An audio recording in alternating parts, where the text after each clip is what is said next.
Okay, well, good evening, ladies and gentlemen. And I'm going to have to project, I think, because we don't have microphones. But can everybody hear me at the back?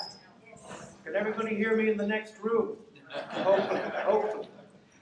Anyway, you're all very welcome to this genealogy and DNA session. And my name is Maurice Gleeson. I'm an honorary research fellow at the University of Strathclyde. But I started off just as an ordinary jobbing family historian. I wanted to research my family tree, and in doing so, I just became absolutely obsessed with genealogy. So to hide my addiction, I turned it into a profession. And now I work as a professional genetic genealogist, just so that I can actually give vent to this passion that I have for genealogy, as many of you will also share in the audience. So I'm going to talk for about 45 minutes or so, and then we'll have a Q&A session, and then there are DNA kits, which the US Cavalry has just delivered from Northern Ireland, so there will be DNA kits available later on if anyone is interested in doing a DNA test. Now the other thing we have over here is the Farrell Clan Association table, which has several books on it that may be very of interest to you, because they deal with the Farrells, but also County Longford. So if you're into history, several of those books deal specifically with the history of County Longford and the Farrell clan. So do check that out after the talk as well. The first thing that I want to say, I've already said it actually, which is that we have DNA kits available. And these are the prices that you can get for the various DNA tests that are available today. I did a negotiation with Family Tree DNA, and they have given us discounts of up to $70 on the usual price of the DNA tests. So you can either buy them today, or if you prefer, we can use the coupon codes to get the discount. You can order them on your phone to be delivered to your home address, wherever that might be, and they'll be waiting for you back home whenever you arrive there, and you still qualify for that $40 to $70 discount. So we can do that after the session today. But what I'd like to first of all cover is just a general talk about building your own family tree. How many people have actually started building their family tree? So about half the audience, which is a decent amount, but the other half you still are perhaps just waiting for the right impetus to get out there and start building your family tree. Well, there's several things that I'm going to mention very briefly. Guidance on the clan website, how to set up a free ancestry account, no subscription. Free records as well, and there's lots of free records in relation to Irish genealogy. Why you should take out a 1-month subscription, and only a 1-month subscription rather than an annual subscription on Ancestry. And AI has now arrived in Longford, and I don't mean artificial insemination. That was here a long time ago. What I mean is artificial intelligence. So we'll look at that as we go through the presentation. So the first thing that to say is that the Farrell clan have done a great job on their website. They have got various resources there that you can use to help you find your Irish ancestors. They have research hints and tips. They've got very useful YouTube videos as well. And that would be the starting point for your family tree research. Now, how many people have actually got an account on Ancestry? Ancestry, right? Again, about maybe 40% of the audience. But it's very easy to set up a free account on Ancestry, and I'll tell you the reasons why you should do that in a second. But you don't start the free trial. So don't start the free trial.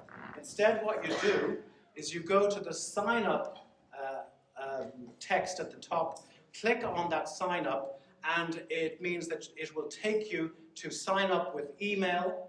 And that's what you should do, and that allows you access to a free Ancestry account. And within that account, you can build your family tree for free, just using what you already know. So that's the place that you actually start.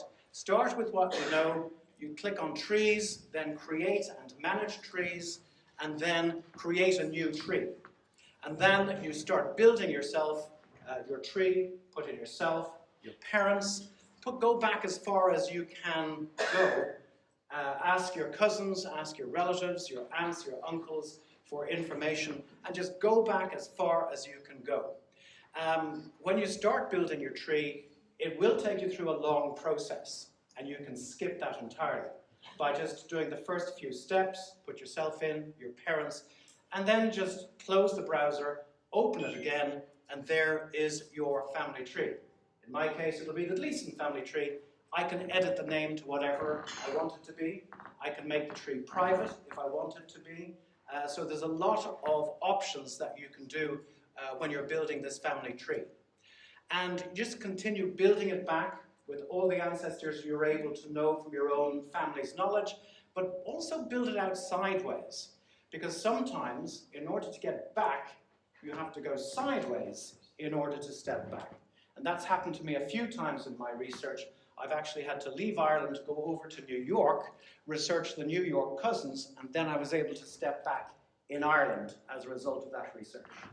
So that can be very, very helpful moving sideways. Another completely free website for building your family tree is Wikitree. So if you don't want to go to Ancestry, you can go to Wikitree. The only drawback is Wikitree does not have the records, the family trees, and the DNA testers that Ancestry has. And that's why I kind of say better to go with Ancestry rather than with Wikitree. But it's still a very, very good website. Also, if you are taking out a subscription, just go for the monthly subscription rather than the annual subscription, because I think, as most of us know, we pick up our family tree, we put down our family tree. We pick up our family tree, we put it down. So only take out the 1 month subscription when you have the time to do your family tree research, and it just will save you money in the long term. And the reason why I say Ancestry is probably the best of the websites to go with is because, number one, they have over 145 million family trees. 145 million family trees. Some of those family trees will be from your third cousin George, whom you've never met, you've never heard of, and he's done all the family tree on the Morgan side of your family, or on the McCarthy side of your family, or on the Farrell side of your family. So it could be a simple case of add water and mix, and you've got your family tree. So do check out those family trees. And Ancestry also has 71 billion records. It's the highest number of records on any of the Ancestry websites. And those records, as you build your tree, Ancestry will send you hints. Is this record related to this particular ancestor? Is this your ancestor? Is this your ancestor? So it's very helpful to have those hints, and they can find records for you that otherwise you might have to search for quite some time. And the third reason for choosing Ancestry is because their DNA database is 30 million people strong. And it is the largest of the DNA databases out there. You've got 23andMe, 13 million, MyHeritage at about 7 million, Family Tree DNA at about 2 million, Living DNA maybe 500,000, and GEDmatch about 2 million as well. So Ancestry is the largest DNA database, and certainly from my experience dealing with my Irish genealogy, it is the one that has produced the most goods consistently. The second best, in my experience, is MyHeritage.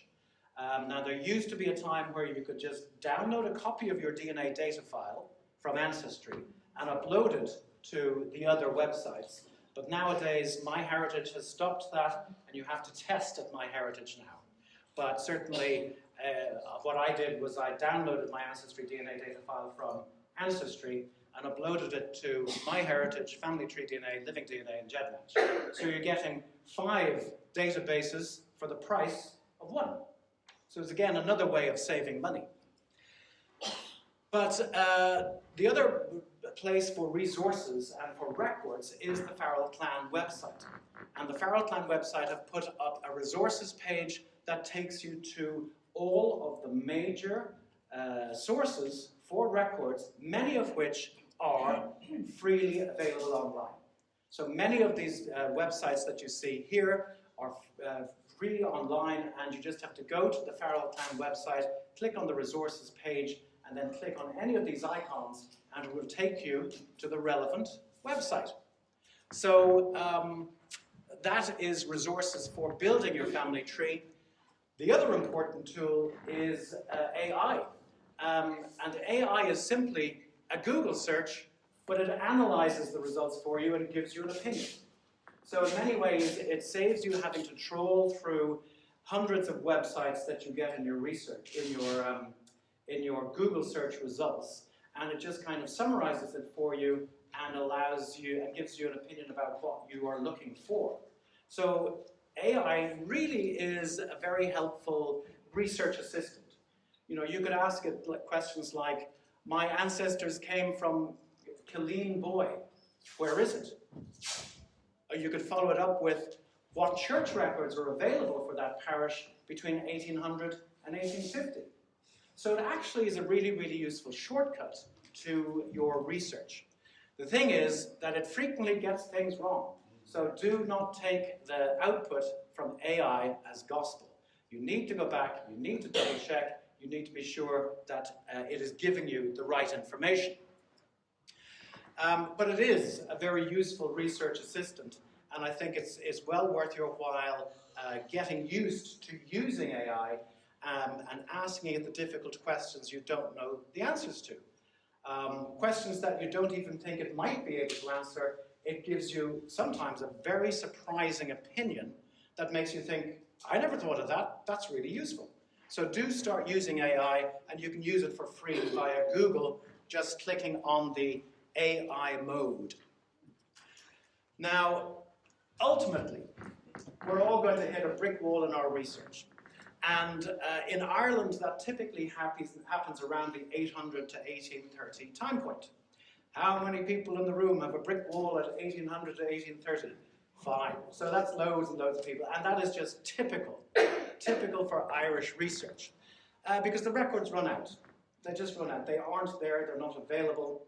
And the other big problem is if you're from the diaspora and your Irish ancestor was an immigrant to Canada, US, Australia, New Zealand, Argentina, all you might know about your immigrant ancestor is that they came from Ireland, and there's no further information. So how do you get around that particular obstacle? The next steps in that particular process would be, first of all, ask AI. You know, I live in Iowa, my ancestor arrived, Patrick Farrell, in Iowa in 1832. What records should I be looking at? And it gives you a very useful way of proceeding further. The other big thing that you can do is check the family trees on Ancestry and do a search for your ancestor in other people's family trees, and sometimes you hit the jackpot, somebody has done the work for you. And then all you have to do is check their work to make sure that it looks accurate, that the right records have been attached to your John Smith and not some other John Smith's record. It's very easy to attach the wrong record, and then that mistake in your family tree gets copied across to everybody else's family tree. The other thing you can do is, like I say, research the cousins at that top level. And maybe you have to move sideways to New York to actually go back a step in Ireland. And that can also be another way of tackling and getting around that particular challenge. The other really, really useful option is to go to the Farrell Clan's Facebook page. Now, there are almost 6,000 people in this Farrell Clan Facebook page. Many of them are genealogists working on their family tree, and asking a question on the Facebook page can frequently get you some really useful guidance about what to do next. And then the last step there is DNA. And that's what we're going to talk about next. And I'm going to give you an update on where we are with the Farrell DNA Project. So just to recap on the 3 different types of DNA. We have Y DNA, which goes back on the father line on this side of the family tree, all the way back 200,000 years. So it's going to take you all the way back through the migration of your father line ancestors, all the way back to Africa, where we all arose about 250,000 years ago. On the other side of your family tree, you've got mitochondrial DNA, which takes you back along your mother line, 250,000 years ago to Africa when we all emerged as human beings. And then in the middle, we have autosomal DNA, which actually goes back on all of your ancestral lines, but not 200,000 years ago, only about 250 years ago. So that'll take you roughly back to that 1750 time point, okay? But it will not be just on your father line and your mother line. It does include those, but it includes all of your ancestral lines, okay? And it goes back to about 1750, which is about the level of your 4 times great-grandparents, and you have 64 of those. So autosomal DNA will cover 64 of your ancestral lines, okay? So these are the 3 main types of test. And like I say, Y-DNA is good for deep ancestry and recent ancestry. And as genealogists, we're more interested in the recent ancestry. If we were studying human migration, if we were population geneticists, for example, we might be more interested in the deep ancestry. But both Y-DNA on one side, mitochondrial DNA on the other side, take us all the way back to 250,000 years ago. But it's the autosomal DNA that covers all of our ancestral lines. And that's going to be tests like Ancestry, 23andMe, MyHeritage, Family Tree DNA, GEDmatch. If we want to go back before 1750, we really have to turn to Y-DNA. And that is mainly available from Family Tree DNA. That is the company that we go to for Y-DNA tests that allow us to do surname research. Because in Western societies, what also comes down that father line, it's not just the Y-DNA, it's the surname. Everybody in this room got their surname from their father. And he got it from his father. Father. Y-DNA. Y-DNA is a very useful marker for surname research. And that's what we use in the Farrell DNA Project. So I'm going to give you an example, first of all, of autosomal DNA and how that can help you with your particular family research. And this is my family tree. On my dad's side, there's my dad there. And I was particularly interested in this couple here, particularly Patrick Spearin, who was my 3rd great-grandfather. Spearin is a very unusual name. And is from Limerick, but before Limerick, they were goldsmiths in London. And before they were goldsmiths in London, they were bookmakers in Antwerp. So I'm Belgian. Who knew? So some years ago, I realized that I could possibly use my DNA matches to break through my Spearin brick wall. And this is my dad up here. And he has a first cousin who's also descended from Patrick Spearin and Mary Morgan. And then one of his second cousins, once removed, had done the test, and a third cousin, twice removed, had done the test. And they were all descendants of this couple, Patrick Spearin and Mary Morgan. So my theory was that any DNA segments that these 4 relatives share with each other, probably the DNA had to come via Patrick Spearin or via Mary Morgan. So I thought this would be a great way of finding out if I could break through my Spearin brick wall. So I managed to assemble 100 matches. So there were, we had these 4 relatives. I looked at relative 1 versus 2, 1 versus 3, 1 versus 4, and assembled the shared matches. Then 2 versus 3, 2 versus 4, got those shared matches. 3 versus 4, got those shared matches, put it into an Excel spreadsheet, removed all the duplicates, and I had 100 people who were shared matches with at least 2 of these 4 relatives who were descendants of Patrick Spearin and Mary Morgan.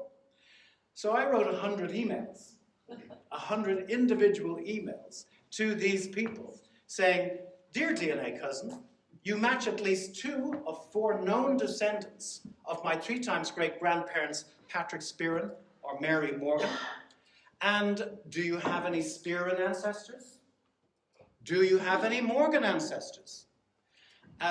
If you do, this could help identify our ancestors in the 1700s. You see, I'm throwing out the bait and trying to reel them in, give them a little hook. And I said, looking forward to figuring out how we are connected. Warm regards, Morris. A very, very simple email. And most importantly, no technical details were needed. I didn't need to say we share HCMs on chromosome 19. That just confuses people. But it's just a simple email that anyone can do. And I was only really interested in those people who would talk to me. So it didn't matter the ones that didn't reply. But in fact, I got 49 responses, which was really, really good. That's almost a 50% response rate. And they all said no.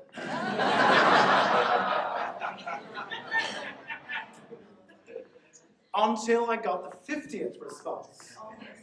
And the 50th response was from cousin Tony, and his Morgan, he wasn't connected on the Spearin side at all. He was connected on the Morgan side. So I said, well, I'm not really interested in them, but, you know, tell me what you know. And he said, well, my Morgan ancestor is Jane Morgan, and she's buried with a John Morgan that I assume is her brother. And I built their family tree for them, and I got stuck at 1800 again. And then cousin Andrew replied 2 years later. It takes a while. And his Morgan ancestor was Patrick Morgan, and then we found cousin George, whose ancestor was also Patrick Morgan. But cousin George was the one lucky match that broke through our brick wall, because cousin George, and those are just the amounts of DNA shared, cousin George said, I have Professor Wardell's notebooks. And we said, who is Professor Wardell? And he was professor of military history in Trinity College, Dublin, in the early 1900s, who was obsessed with Morgan genealogy. And he had done the entire family tree to the extent that, here is a note from his notebook, there are my great-great-great-grandparents in his family tree. And there is my Patrick Spearin over there from Kappa in Ballingarry, County Limerick.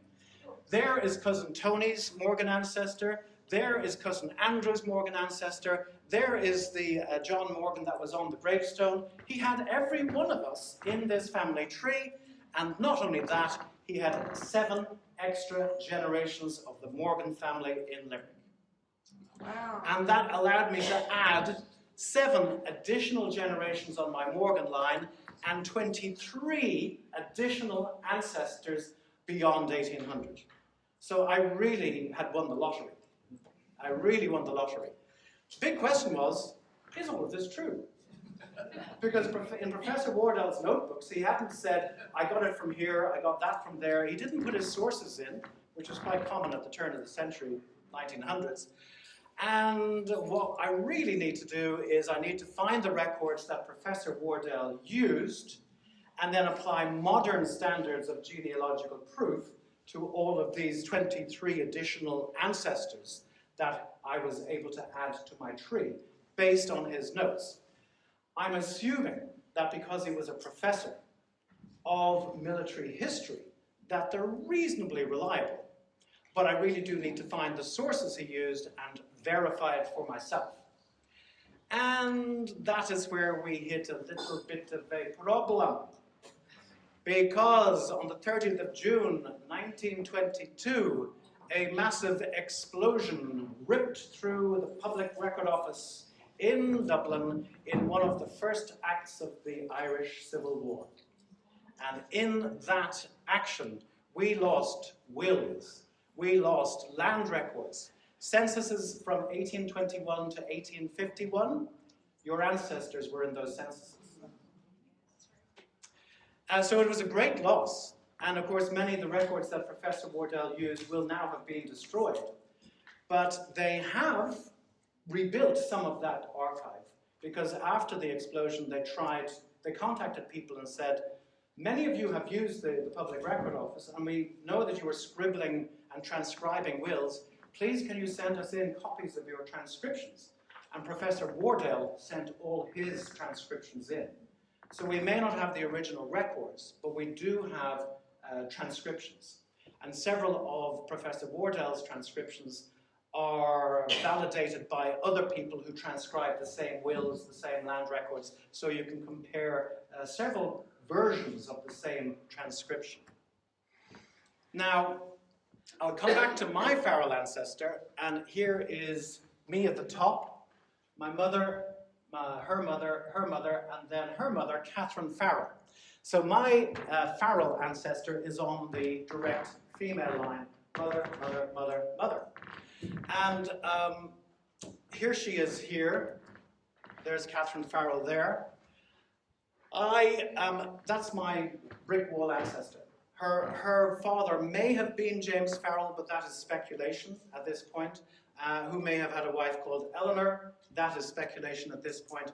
What do I actually do to actually try and break through this brick wall using DNA?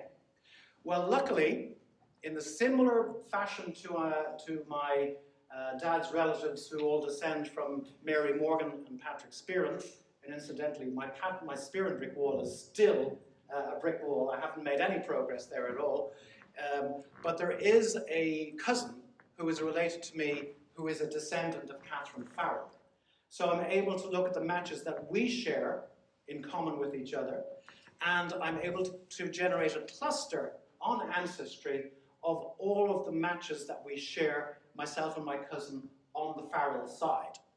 And sadly, most of the matches are distant. They're less than 30 cms, which means 5th cousin, 6th cousin, and the ability to actually find the common ancestor is very hampered by this distance, because really the records are going to go away at 800, 1800, and that would really be your 3rd cousins, maybe your 4th cousins at a push, but trying to get a 5th cousin, trying to identify the common ancestor you have with a 5th cousin or a 6th cousin can be very challenging indeed. But some of these matches go back to a John Otis in 1788 in Sligo and a Mary Jacob in 1794. And Jacob is a name that does come up in my family tree on the Farrell side. So it may very well be that that is the connection. It's through the wife rather than through the husband. But that's something that I still need to work on. The other thing is that this particular matrix just shows how much DNA is shared by any 2 matches in that matrix. You know, some matches don't share anything at all. Those are the blank squares.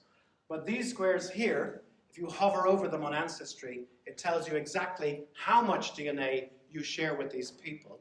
And of course, the closer the relationship, the more DNA you will share. The less DNA, the more distant the relationship. But they can still, even the distant matches can still be worth pursuing. And at least it's organizing them into a separate group that you can then work on. The other thing that I do with this cluster is to examine the family trees for common ancestors, and they go back, some of them go back to John Otis and Mary Jacob, and ultimately what I'm going to try and do is identify the common ancestor for the entire group. So the theory is that this entire group of shared matches have the same common ancestor or common ancestral couple. The question is, who were they? And that's why you have to examine the family trees of these matches and see if there's some shared ancestors or a shared surname or a shared ethnicity or a shared townland in those family trees. And that helps you to hone in on that common ancestor or common ancestral couple. And you never know. Some matches might have the family Bible. Some matches might have the letters in the attic that your ancestors sent them from the US, or from Canada, or from Australia. In fact, in my family, we had a wedding memento from 1893 in Thargomindah. And my dad said to me, I don't think this is one of our ancestors. Go away and find out where this is. And I thought, Thargomindah, that's probably somewhere in County Offaly. Well, it turned out it was on the edge of the Australian desert. And it took me all the way to Australia. I put a family tree up, and 2 years later I got a match, and then contacted these people, spoke to an 8-year-old man who was the grandson of the lady in the wedding memento. He agreed to do a DNA test. I shipped a DNA kit out to Australia. It took him 6 weeks to swab his cheeks. It took him 6 weeks to get back to the Texas lab, another 6 weeks to get back to my results, and he was my dad's second cousin.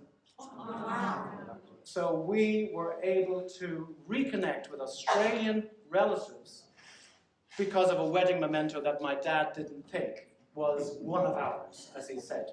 In fact, his cousin said, you can put her in the shoebox and shove her under the bed. So, let me move this across here. Go. Cool.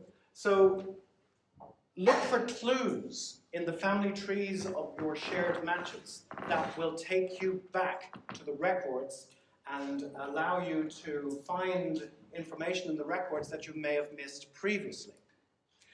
And what I use now is this cluster analysis spreadsheet.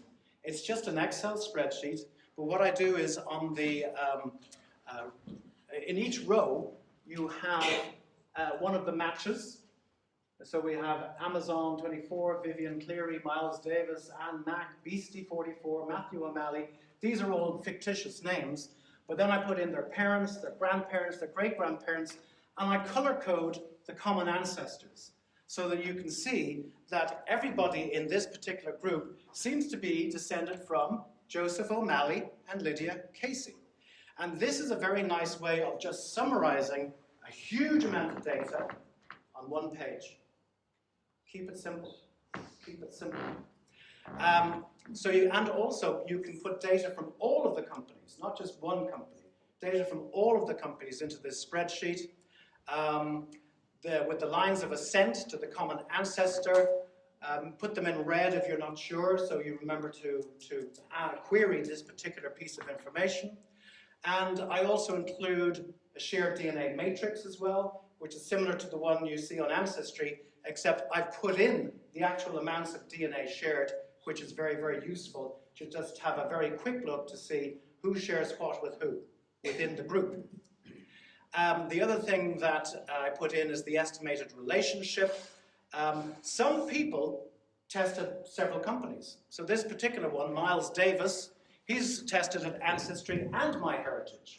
So if you have one group on Ancestry, one group on MyHeritage, you can now merge those two groups together because you have a bridging match. Miles Davis is tested at both companies, and therefore you can merge these two clusters of shared matches together, the Ancestry one and the MyHeritage one. And the other thing, of course, that bridges the websites, the different companies, is a bridging ancestor. So if you have a group on Ancestry that goes back to Joseph O'Malley and Lydia Casey, and you have a separate group on MyHeritage, but they go back to the same ancestors, then you can again merge those two clusters from the different companies together. And in that way, you can get your relevant matches from all of the DNA companies summarized on a single page. So if you want a copy of that, just contact me. That's my email address. Anyone listening on YouTube, because this is being recorded for YouTube, they can contact me that way as well. Or you can just use that link. So those are the three main types of DNA. We've talked about autosomal DNA and how you can use clustering of shared matches to actually break through your brick wall. But when you want to go back on your father line, that's where the Y DNA comes in, and that's what the Farrell DNA Project is all about. The focus is on Y DNA, but anybody and everyone is welcome to join. And the reason for that is that it's the women in the family who are frequently the genealogists. And also, by having women in the project, they will help you recruit the males in the family to do the Y DNA test. Like I say, behind every good Irish man, there is a woman with a knife in his back going, you are going to take that DNA test here. Now we have 719 people in the project so far. You know, this compares to 6,000 people in the Farrell Clan DNA Facebook group. And of those, we have 54 new members since the last time I gave an update, which was November 2024. And this is the Y-DNA results page here. If you click on that, it takes you, and just to remind you, there are kits available. But if you click on that button, it takes you to the Y-DNA results overview. And this is a list of the people in the project. This is group 1, for example. And it shows you their kit number, their name, their surname, their most distant known ancestor on the Farrell side. In this case, they're Farrells. The country of origin and the haplogroup and the test they've done. And it then gives you their results, which is really just a sequence of numbers. And my job as administrator is to interpret these numbers and then to put people in the relevant genetic group within the project. And currently we have 22 distinct genetic groups of Farrells or similar surnames within the DNA project. And then for each group, I have to analyze where that group came from, what are the origins of that group, and what else can I inform the project members of that particular group. So there we go, 22 groups, 392 members have done Y-DNA testing. You can see that's 51% of the people in the project. So we've got a very, very almost equal male-female relationship in the project, which is really, really nice to have. And currently there's about 192 on-grouped people. So these would be people who are Farrells, but they don't match anybody else within the project, currently.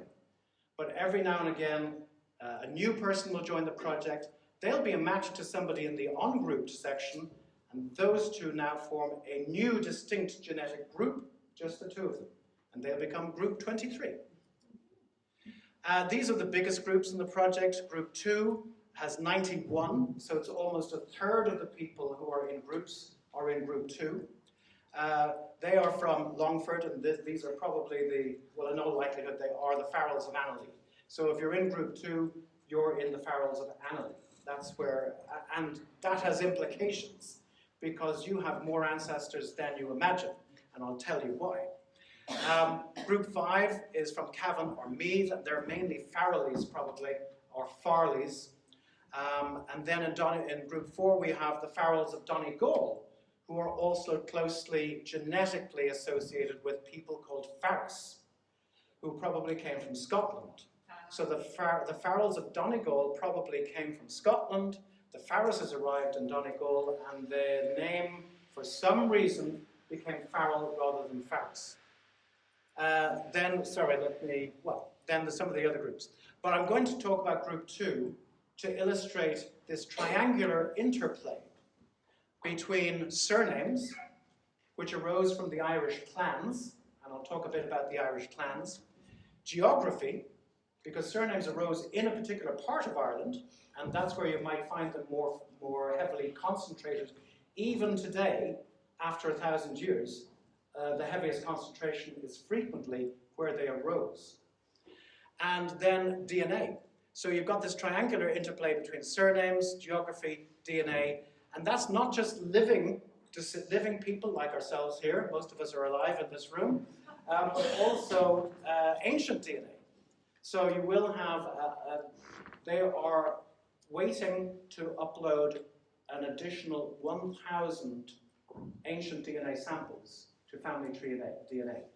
So the company that we test with, they're also adding information from scientific papers about ancient DNA samples.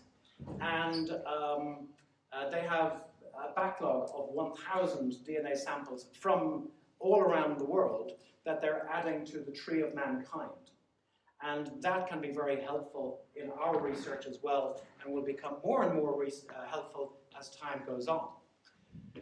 We call the Y-DNA tree the tree of mankind because it's father, father, father. On the other side, with the mitochondrial DNA, we call it the tree of womankind because the mitochondrial DNA comes down from women. And if you compare the tree of mankind with the tree of womankind, there are some very interesting differences. So if you look at the Vikings, they came down here and they went over to Iceland, but they didn't take local Viking women to Iceland, they took Irish women to Iceland, as a result of which a third of the population of Iceland has got Irish mitochondrial DNA, which came from female slaves that were brought by the Vikings over to Iceland. So, and DNA tells us amazing things, and it's only in the last 20 years that these kind of secrets are being revealed. So, Farrell Group 2, the Farrells of Annaly, right here in Longford, where we've had a glorious couple of days learning about the history, meeting wonderful people, meeting new friends, meeting old friends, and that will continue till the end of the week. But this is Group 2 of the Farrells, just a short snapshot, and you can see among the 91 members, the dominant surname is Farrell. There are 7 Farrells, which is another way of spelling the surname. There are 3 Farrells. There are 2 Farleys, 1 Farrelly, and 3 Harrells. How did a Harrell get into the Farrell?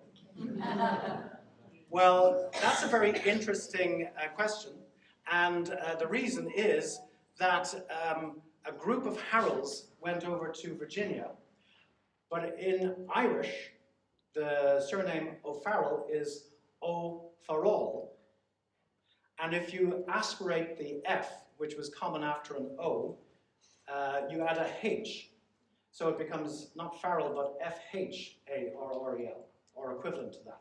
And that, in Irish, is pronounced Harrell. So that's how the Harrells became Harrells, because they were previously Farrells, but with the aspirated H, they became Harrells. And there are 33 members of the Harrells who are all from Virginia, and that's in the Farrell DNA Project, and they were quite surprised to hear that they weren't English, as they had assumed. They're actually Irish, and they were originally O'Farrells.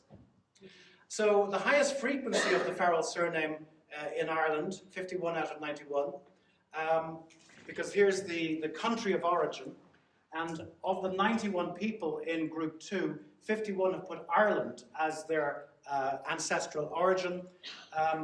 9 people have put Longford as their county of origin, and there also is Tipperary, Meath, Cork, two each, and then 1 person each put Roscommon, 1 in Limerick, 1 in Galway, and 1 in Cavan. If we look at Wolfe's surname dictionary, and this was a priest who went around the country in 1923.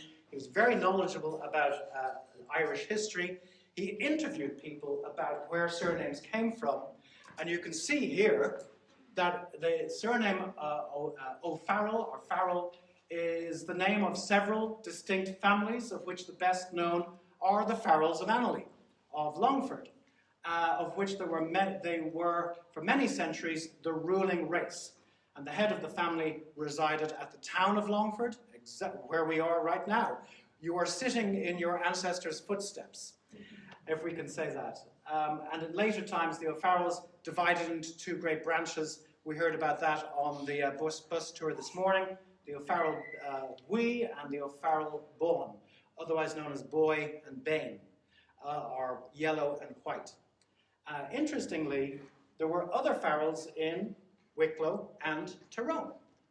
So from this, you could conclude that there were at least 3 separate origins of the Farrell surname. And this could partly explain why we have 22 distinct genetic groups in the DNA Project. Now, this is a surname distribution map of the Farrells from 1901, and you can see that they're virtually everywhere in the country. You know, so the Farrells certainly got around, or they originated spontaneously in different parts. But the highest concentration does appear to be in and around Longford, and if we switch to a different type of map, we see that Longford had 480 families in the middle of the 1800s in Griffith's valuation, and but there are Farrells practically in every single county in Ireland. And this partly could be explained by the fact that when the Farrell clans were decimated and closed down by the invaders, the Farrells went to different places. A lot of Farrells are on the continent. We have Farrells in Argentina. We have Farrells in Barcelona. You know, it's everywhere. It's everywhere. And these two distinct groups, like I say, the O'Farrell-Bawn were in the upper part of Longford, and the O'Farrell-Bui were in the lower part of Longford. And the split sometime around 1300 to 1500 is when that split occurred. It was a political split, but was it also genetic? Do we actually see this split reflected in the DNA markers that we are testing in the project? And this is just a map just to show you where we are. There's County Longford there in the middle, and surrounded by Westmeath, Cavan, Leitrim, and Roscommon. And this is a closer view of the county and the division between North Annaly, South Annaly, O'Farrell-Bawn, O'Farrell-Bui is roughly along the line, the boundary line of the barony of Granard. So that is where the two territories of these two groups lay. O'Farrell-Bawn in the north and O'Farrell-Bui in the south.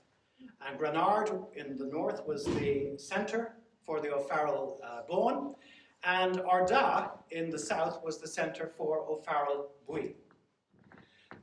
Now, this is from Farrell Group 2, and these are the EKAs, the earliest known ancestors for the people in Group 2.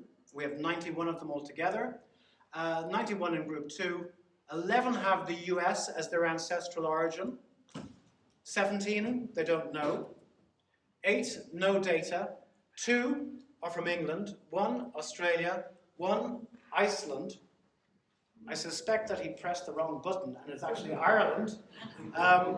But 51 of the 91 members in Group 2 put down Ireland as their ancestral origin. 31 supplied the county, and that's indicated by a blue pin. So you can see that some of them came from Cork, Limerick, Tipperary, Clare, Dublin. Up there we have probably, what's that going to be? That's Cavan. And then over here we have Roscommon. And there is a tendency to gather in Longford. And this just really shows that the Farrells moved around. And so that kind of creates a problem, because we're really relying on those Farrells who stay on the same land, generation after generation after generation in Longford, to kind of inform us through DNA whether our DNA is from that area or from some other genetic group. So these are the yellow pins show which townlands they came from. One comes from Granard. This one here is not too far from where we were today, actually, Ballymahan, Keena. So this might, one of these pins might be yours, John. Mm-hmm. Yeah. And then we've got other ones up in Longford itself and in various other places around the county. So as more people join and as more people give us this information, this will go up on the map. But what we need to do really is we need to do the big Y test, which is the bigger of the two tests that you do with Y-DNA. Everybody should start with the small test, which is the Y37, and that way I can put you in a specific group. But if we are going to be focusing on Group 2, and you want to see which branch of Group 2 you sit on, then it has to be the big Y test. And that is usually costing about $380, but there's a $70 off at this gathering this week. And you can order that on your phones if you want, or you can have one of these DNA test kits here. So this is the O'Farrell pedigree in the Irish medieval genealogies, and it goes back to Farrell, roughly born around about 980. These dates are all approximate. I just put in 30 years per generation, which is round about the right level. So Farrell would have been born around about 980, and he was the ancestor of the Farrells of Annaly. The name of Farrell comes from Farrell.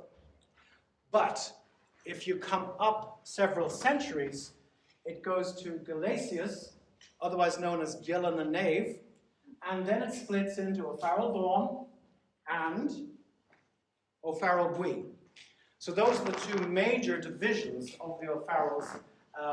From around about the late 1200s onwards, they split. And their common ancestor was Gelasius or Gillen and Nave around about 1250.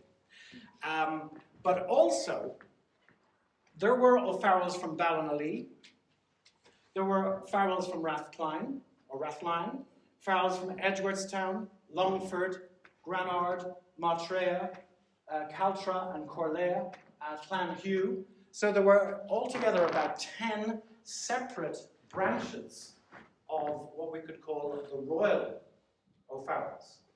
Now, there would have been other O'Farrells who might have been just minor royalty, common and garden O'Farrells who were just keeping the land, and they may not have had any particular power. But the royal O'Farrells, who had the power, who had the rights, who had the land, they were the ones that split into at least 10 separate groups. And this actually comes up to the late 1600s on some of these lines. Now, the late 1600s is actually very close to where your brick wall is. You've got a brick wall around about 1800, and that gives you only just 200 years to cover before you reconnect, potentially, with some of these royal O'Farrell sub-branches. So one of the things that we're focusing on in the DNA project is we're trying to identify which of these branches can be mapped onto one of the DNA branches. And that's going to be a very, very exciting time if and when we're able to do that. And I'll tell you why in a second. But that was the split at Gelasius, at Gillen and Nave. The question is a similar branching structure seen in the DNA results? Because if we identify even just one single branch, that will serve as an anchor that will allow us to surmise what the other branches were. If there's no family lore in your family, or Farrell Bui or Farrell Bawn, townlands might help. And we saw how some people have come from townlands in North Annaly, Farrell Bawn, and some from the south of Farrell Bui. So the current focus is trying to see which of these branches in the group 2 of the project can be mapped onto those late medieval branches of the Farrells. This is what it looked like on November 24. The red dots represent the earliest known ancestor of the people in the project. This 955 up here, that's when Farrell lived. This is where your brick walls are. This is the gap. So this is where DNA is really going to come into its own by allowing us to hopefully bridge that gap. And this is November 24. This is July 2026. Nothing much has changed. There are now 23 members on this group time tree. This is just the big Y data, those members who have done the big Y. The age estimates for the branching points have not changed that much. Some of them might have changed by 50 years, but nothing more than 50 years. And this is what the branching structure looks like now. It's difficult to actually get it on a slide that everybody can read. And the more people that do the big Y test, the more difficult it is going to be to summarize it. So I've been experimenting with various methods of displaying this, but the key takeaway is that there are 4 main branches, And you can see them up here if you count these first dots. First one at the top, second one here, third branch here, and the fourth one down here. So there's 4 main branches from Farrell. And then the largest of the branches is this third one here. And that splits into 12 sub-branches altogether. So my best guess is that's the most prolific because it's the royal line. And royalty have better nutrition, better survival, better progeny, better procreation, etc., etc., etc. So I would say anybody who's on that third branch is probably going to be on the royal or Farrell line. These are the townlands. Again, we've only had a few additional townlands added in because a lot of people don't know what townland their Farrells came from. And this is the other diagram that I'm experimenting with. I don't like it particularly because it's just a mass of color, but at least you can read some of the names on this particular graph. And again, it just emphasizes that there are 4 main branches, and that would be the orange branch at the top, then the yellow branch here, then the blue branch, which is all the way down here and has all of these sub-branches over here on my right-hand side, and the 4th branch is the green one. So it's just another way of representing the data. And the big question, of course, is, does this branching structure that we see in the DNA family tree, does it match what we're seeing in the genealogical family tree based on the medieval genealogies? And this is goes back to the late medieval Farrell pedigrees. That was the split. This is the genetic family tree. So we've got the genealogy family tree, the genetic family tree. Where is 1250? So there was the split between Bourne and Bui at 1250. Galasius gives rise to Bourne. Galasius gives rise to Bui. And he was born about 1250. Is there someone here on the genetic side, a DNA marker that arose around about 1250? And here's 1200, there's 1250.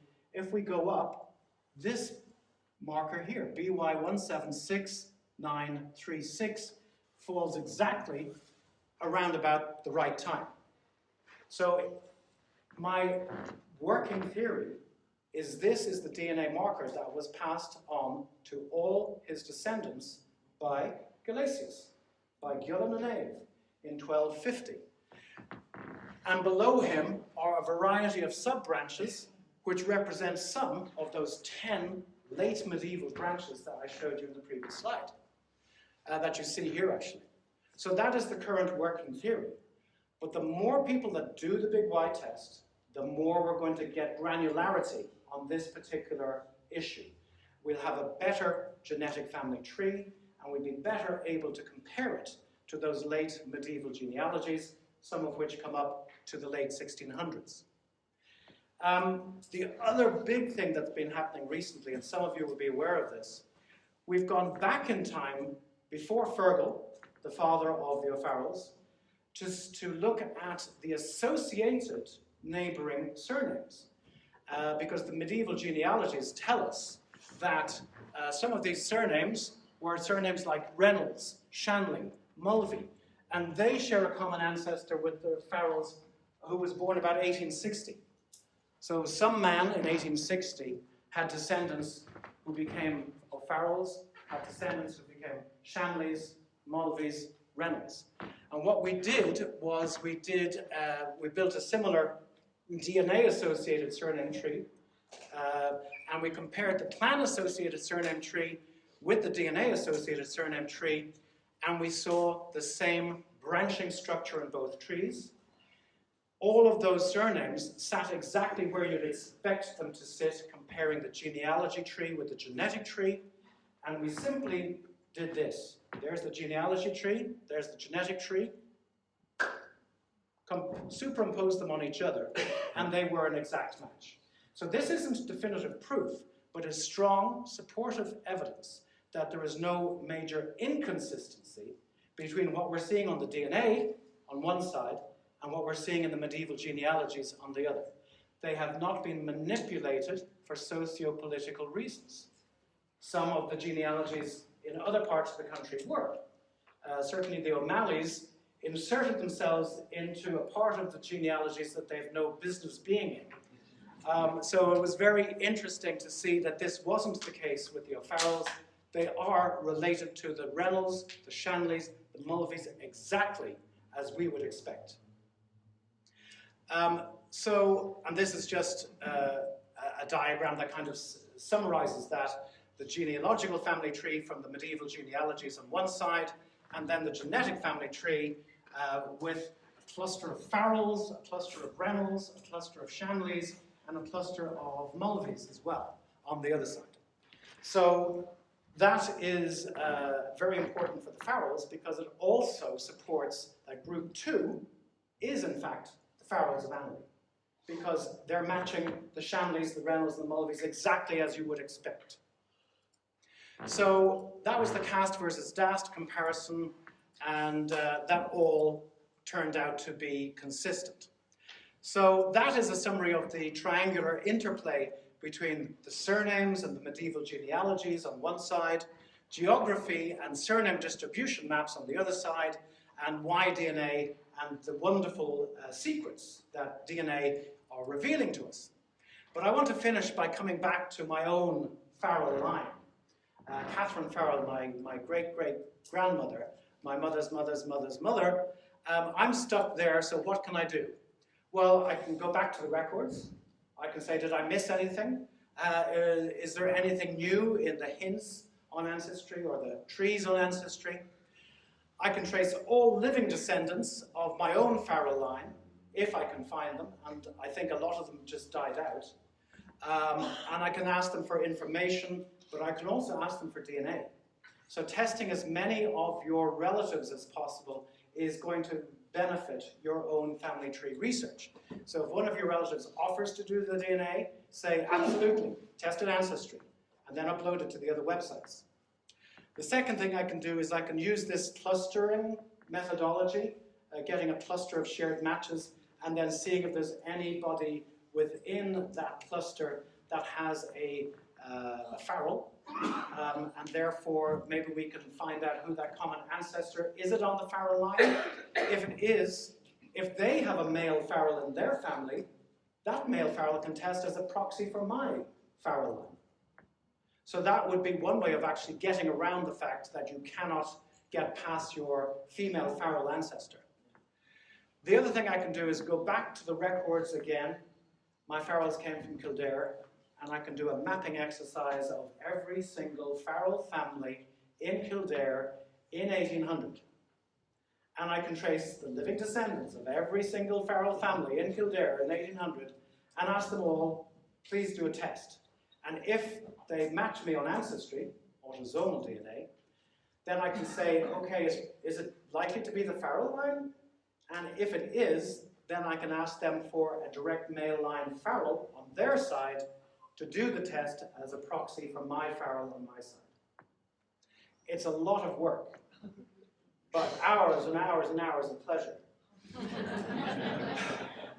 If it works, and I do find somebody like that, and it indicates that I belong to group 2, because my Farrell proxy actually connects with group 2, that allows me potentially, first of all, to connect with Fergal, because everybody here in this room who belongs to group 2, you connect to Fergal, who lived about 980 AD, and he goes back via Concolach, Brenon, Angle, from where we get Annaly, Evin, Cromon, Martina, Fivron, Fingen, Neja, Onku, Fionloch, Fenar, Kufskri, Keat, Ark, and Erkol, back to 500 AD. That's what's written in the medieval genealogies. How confident can we be that they are accurate? Well, because the Reynolds connect where they should, because the Shanleys connect where they should, because the Mulveys connect where they should, we can be maybe 80 to 90% confident that those genealogies were accurately recorded. Why do we stop at 500 AD? Because that's when literacy, writing, arrived in Ireland. That's when they started writing things down. So the chances of a mistake were much less were much less than if there was just oral transmission, which is what they had to do beforehand. So anyone in this room who belongs to group 2, put up your hand. A few people, okay. You go all back, you have ancestors, named ancestors from 1000 AD back to 500 AD. And you can put those in your family tree with 80 to 90% confidence. Now, of course, some of the late medieval Farrell branches come all the way up to the late 1600s. And these would be these people here in green. So this covers from 1000 AD all the way up to 1600 AD. But then there's this gap between 1600 and 1800, between 1600 and your family tree. But if we can use Y-DNA to identify which branches of those late medieval genealogies are associated with a particular DNA marker, then for some of you in this room, Y-DNA will actually bridge that gap between 1600 and 1800. And it will allow you to go from a Farrell pedigree of 5 generations to a Farrell pedigree of 49 generations. 49 generations. With this gap between 1800 and 1600, where you don't have named ancestors, but you do have DNA markers. So you're going to have named ancestors for the majority of those 49 generations, and you're going to have DNA markers maybe for 6 of those 49. If we're able to do this, it's going to take you past the Great Famine, past the penal laws, past Cromwell's conquest and Anglicization, past the Tudor conquest, past the Black Death of the 1300s, past the Norman invasion of the 1100s, past the Battle of Clontarf in 1014, past the Viking era of the 800s and 900s, past the Golden Age of monasteries, past the Christian era, and back to the arrival of literacy in Ireland.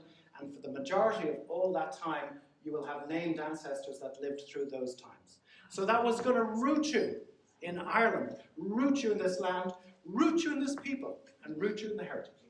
So, ladies and gentlemen, your past has never been so exciting. This is the future in the next 5 to 10 years.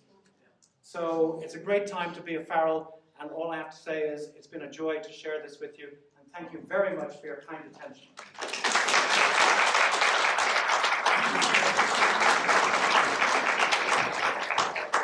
And we have DNA kits at the back of the room.